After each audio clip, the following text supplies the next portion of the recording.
লক্ষ্মীপুর, চন্দ্রগঞ্জ ও ১২ নং চরশাহীতে চোর সিন্ডিকেটের তাণ্ডব, মোটরসাইকেল ও অটোরিকশার পর এবার হানা দিচ্ছে গৃহস্থালির হাঁস-মুরগি আর গাছের ডাবেও। আসসালামু আলাইকুম। নোয়াখালী টিভি ৯৫০ এর সাথেই থাকুন ফলো করে। লক্ষ্মীপুরের চন্দ্রগঞ্জ থানা এবং বিশেষ করে ১২ নং চরশাহী ইউনিয়নে সাম্প্রতিক সময়ে আইন-শৃঙ্খলা পরিস্থিতির চরম অবনতি ঘটেছে। একের পর এক ছিনতাই, ডাকাতি আর লুটপাটের ঘটনায় থমথমে পরিস্থিতি বিরাজ করছে পুরো এলাকায়। বিশেষ করে দিন দিন বেপরোয়া হয়ে উঠছে এলাকাভিত্তিক কিশোর গ্যাং ও মাদক সিন্ডিকেট। অপরাধীদের দুঃসাহস এখন কোন পর্যায়ে পৌঁছেছে তার প্রমাণ মেলে এই ১২ নং চরশাহী ইউনিয়নেই।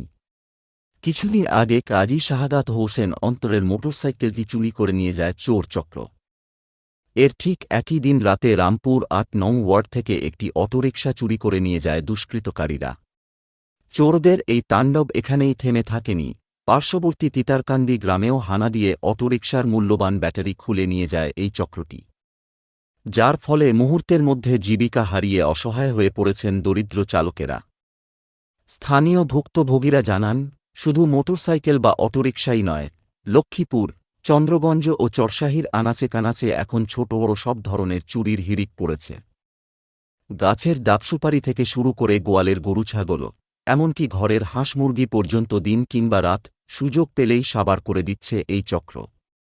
এলাকাবাসীর মনে এখন একটাই বড় প্রশ্ন, যাদের আয়ের কোনো বৈধ উৎস নেই, কোনো কাজকর্ম নেই, তারা যে কোনো অপরাধমূলক পরিস্থিতি মোকাবেলা করার এত টাকা পয়সা আর ক্ষমতার সাপোর্ট পায় কোথা থেকে? এদের পেছনে থলেদেখাও ও সামাজিকভাবে কারা খুঁটির জোর হিসেবে কাজ করছে তা তদন্তের দাবি তুলেছেন স্থানীয়রা। চরশাহী ইউনিয়নের প্রতিটি পাড়া মহল্লায়, বিশেষ করে রফিক মার্কেট ও চন্দ্রগঞ্জ বাজার এলাকায় এখন গড়ে উঠেছে ভয়ঙ্কর কিশোর গ্যাং। তুচ্ছ কোনো ঘটনা বা কথা কাটাকাটি হলেই একটি মাত্র ফোনের ইশারায় দলবল নিয়ে হাজির হয়ে যাচ্ছে এই কিশোর গ্যাংয়ের সদস্যরা। রফিক মার্কেটের মতো বাণিজ্যিক কেন্দ্রগুলোতে দলীয় খোলস পাল্টে যৌথভাবে চলছে প্রকাশ্য চাঁদাবাজি ও লুটপাট। গতকালের তথাকথিত একদল ক্ষমতাধারীরা আজ রাতারাতি দল বদলে নব্য রূপ ধারণ করে সাধারণ ব্যবসায়ীদের জিম্মি করে ফেলেছে। গরিব মেহনতি মানুষের বিচার পাওয়ার যেন আজ কেউ নেই।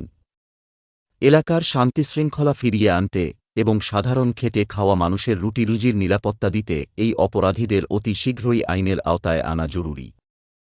চন্দ্রগঞ্জ থানা পুলিশ ও প্রশাসনের ঊর্ধ্বতন মহলের কাছে ভুক্তভোগী এলাকাবাসীর জোর দাবি, অনতিবিলম্বে এই কিশোর গ্যাং, মাদক ব্যবসায়ী এবং চাঁদাবাজ সিন্ডিকেটের বিরুদ্ধে যেন কঠোর চিরুনি অভিযান চালানো হয়।